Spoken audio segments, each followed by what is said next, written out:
Alright, first video here. Saturday. I have not been out here all week. My granddaughter, I had to sit with her in the hospital for a few days. She had some kind of virus, but got her better and back home now. So Saturday I decided I'd come out, even though we're dealing with this. Yay. So it's like it's 0 degrees and like minus 12 wind chills out. So got the garage warmed up and thought I would start mocking up the exhaust system. So I'm putting these few little exhaust hangers and stuff in black oxide and sealer. But anyways, this is where I'm at with it.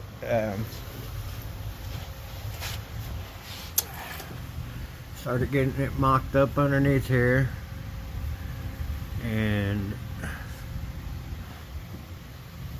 I need another hanger for this side. I got a hanger for that side for the tailpipe, but I don't have one for this side. So I will have to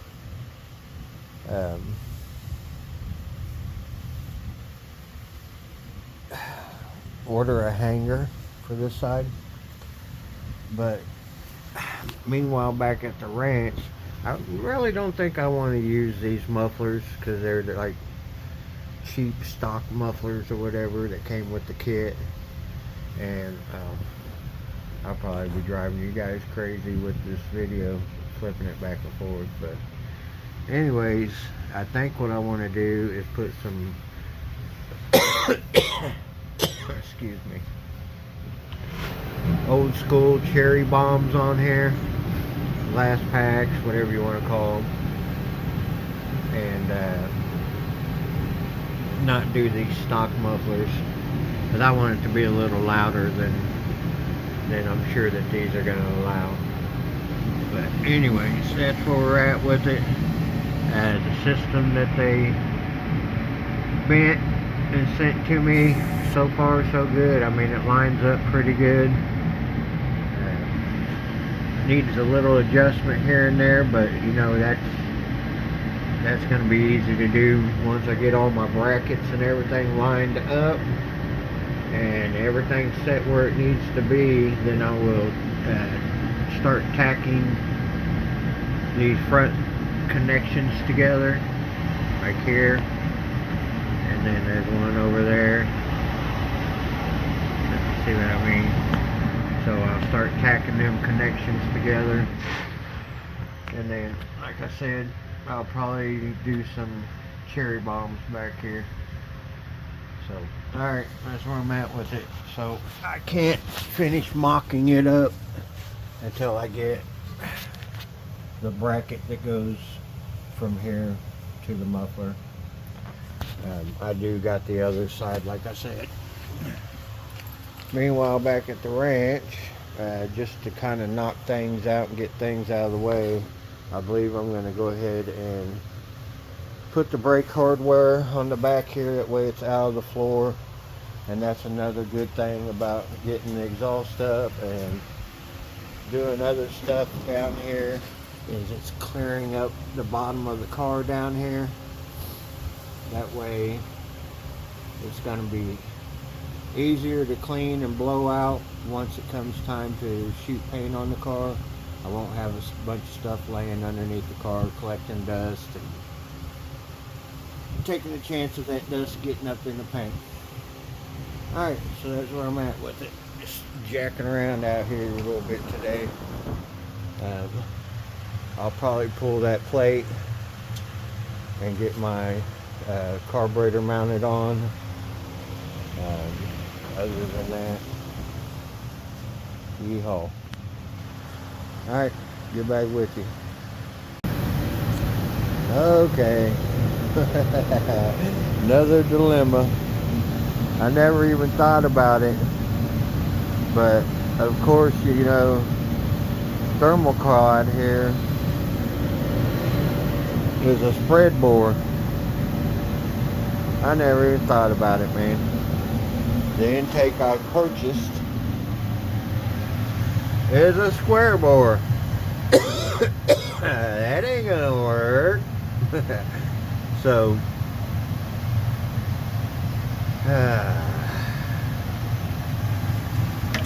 yeah, square bore will not work on a spread bore, now will it? Unless you buy an adapter. So, I guess at this point,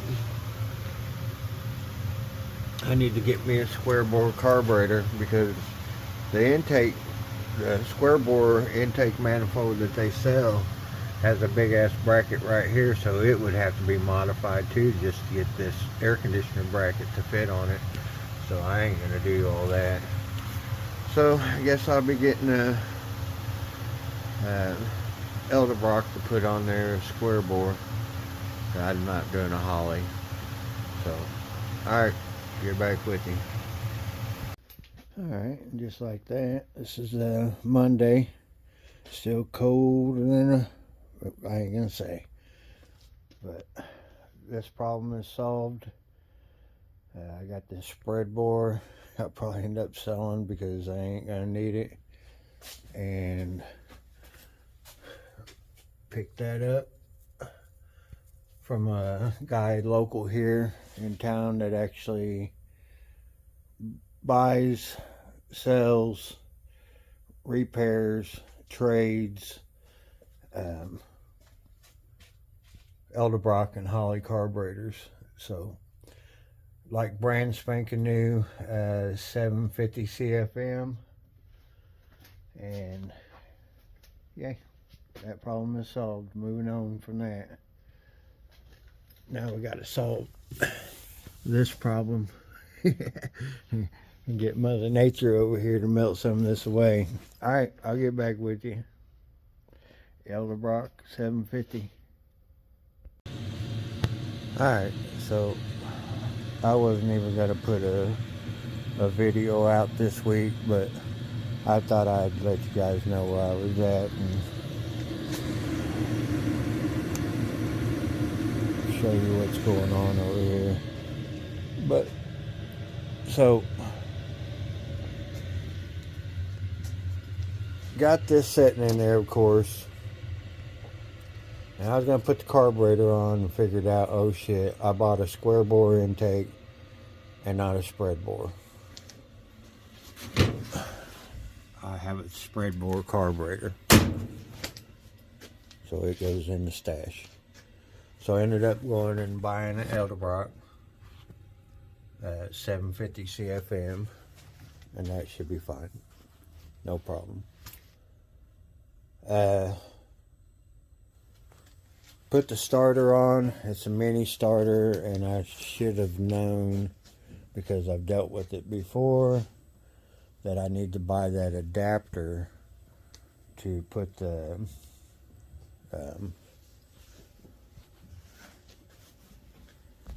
there's an adapter that takes the mounting bolts for the battery cable that hooks to it, and it moves it downward down in here, because where it's at, it's right up close to one of the part of the molding of the engine. So it'll be hard to get wires on there and tighten it down that way. So therefore, have to order that and then pull the starter back off to mount it. So one step forward, one step back.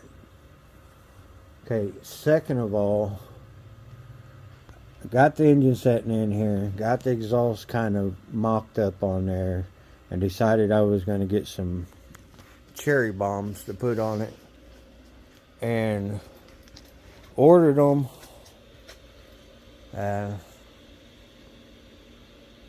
last weekend. They didn't get picked up because of the storm until Wednesday, and now they won't be here till Monday, is what they're saying. So that's a whole week. Okay, It's a storm. I get it. This bracket here, apparently these are for the smaller stock single exhaust for these cars. And you know, Chrysler had the smaller exhaust on these. So the bolts that go through here were too short to open this up enough to put the 2 1/4 pipe in it. So now I have to go and get some bolts to put in that. No big deal. I'll get that done. I ordered a thermostat, got a thermostat in, and then I ordered another exhaust bracket for the driver's side tailpipe to put it on. But I can't do that until I get the cherry bombs in so I can mock it all up at once. And then, yeah, so I'm stuck on that. Can't get that done. I can put some parts back on the engine. I've been working on that a little bit. And then I started to put the thermostat and the thermostat housing on and put the silicone on it, got it all ready, and then realized I hadn't painted it yet. So I had to wipe all the silicone back off of it just to get it painted before I go putting it on. And just like right now, I'm seeing that the silicone is screwing up the paint. So that will have to be cleaned all back off and repainted. It's just one attack after another. I don't know if you guys are religious or anything, but Satan is on the attack all the time, and he's trying to get me depressed, and I'm starting to get a little depressed. But at the same time, I know the good Lord's going to make it happen for me. So with that said, that cheers me back up. Another big hurdle over here was I didn't think about it. These are things that you really have to wrap your head on, and it's easy to forget. So the engine that was in here originally from the motorhome or whatever it was out of was a cast crank engine. Of course, I put a steel crank engine in because that's what I had. I had a steel crank and that I bought, and a nice set of rods. And so anyways, like I said, that transmission torque converter is for the external balance 440 cast crank. Yay. So the transmission that I put in and the torque converter, I picked that up from Pick and Pull. I pulled it out of a 73, it was either Chrysler or Plymouth. I think it might have been a Chrysler. But it was a 400 externally balanced. So I thought, oh, well, hell. Didn't even think about it until I got the engine in here and the transmission bolted all up and everything. And I got to thinking about it. It's got the weights on it. Okay, no big deal. I could probably knock the weights off. But the flex plate on the back of the engine, the original flex plates are like 4 ears. So they got 1 ear, 2 ears, 3 ears, 4 ears, like a star shape. And if you turn the torque converter in between the ears there, you could probably get to the weights and kind of grind them and knock them off of there. The new flex plate I got is the round one, and there's no way to get to them. So now, another dilemma. I got to figure out how to get them weights off of there. Unfortunately, I don't think I could slide the transmission back far enough to be able to get to them and do that. So only other way to do that is going to have to be to pull this engine back up out of there and then pull the torque converter, knock the weights off of it, and then put the torque converter back on. So with that said, I am getting depressed out here, and I'm getting attacked by the evil one on every turn of this build. So instead of getting mad, I'm not going to. I'm just going to walk away, and eventually the mufflers will be in here, and tomorrow, on a whole nother day, I'm going to let it all sink in overnight, and I'll come back out. I'm going to have to pull the engine stand back out here, or the engine hoist back out, hook back up, pull the engine back out, and get that done so that I can move on. To do that, I got to release the exhaust pipes back off of it, pull the carburetor back off, put the plate back on so that I can pull the engine up and out.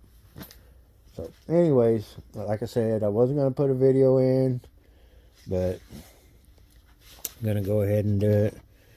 Like I was saying, I just wanted to show you where I was at.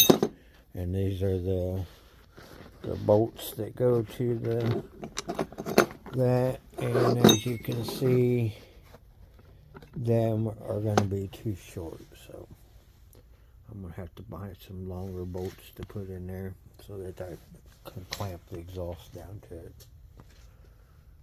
So with that said, I'm going to get out of here, say some prayers for me, and pray that the evil one will leave me alone and I can get moving on with things, because I want to do the exhaust. I want to get the engine situated where I can fire it up and break it in and make sure everything's going to be kosher with the engine. Then I'm going to move back to the body work at that point, which is, at this point, it's sanding the front part with 220. And then once it's all sanded with 220, I'm going to shoot some 2K high build primer on. And then I'm going to sand again with probably 320 and then 400. And then I will seal it up and be ready for some paint.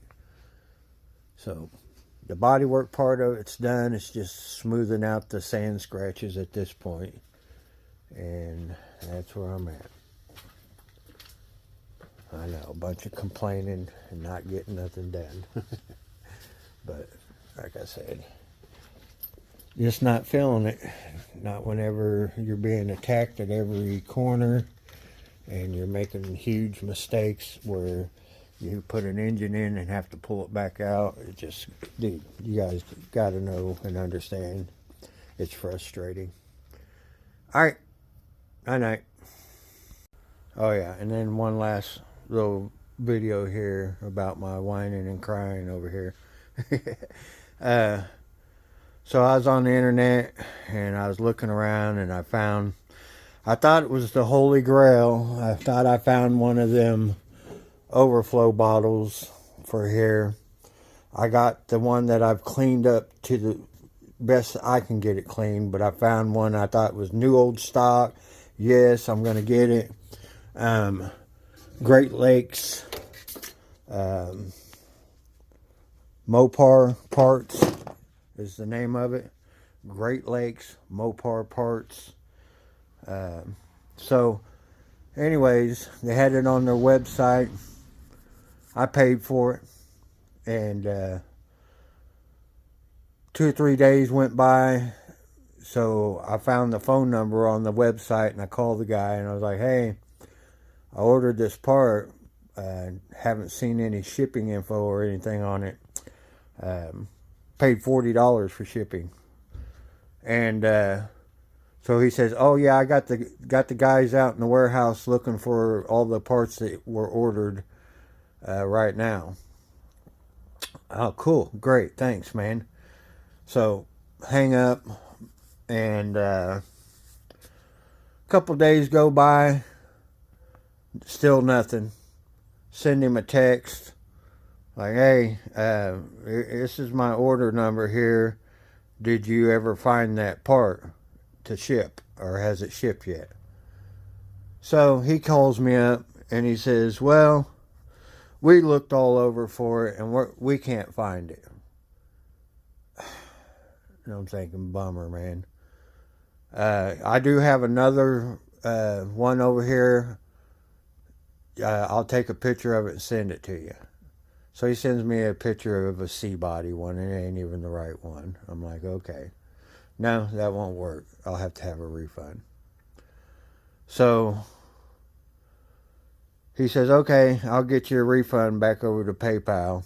And here it is, 2 more days, and still no refund back to PayPal.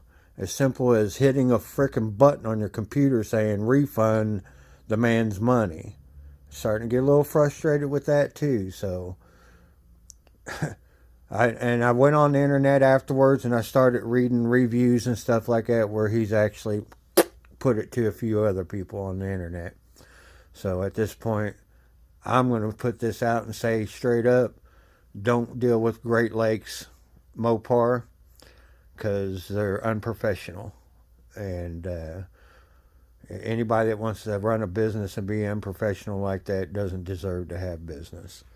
So my holy grail of a puke bottle to go with my Glen Ray radiator and all that shit, out the window. So that was another thing that's got me frustrated this weekend. So just thought I'd let you know. Like I said, I'm not crying. I'm just saying shit ain't working out. So at this point, I'm going in. See ya.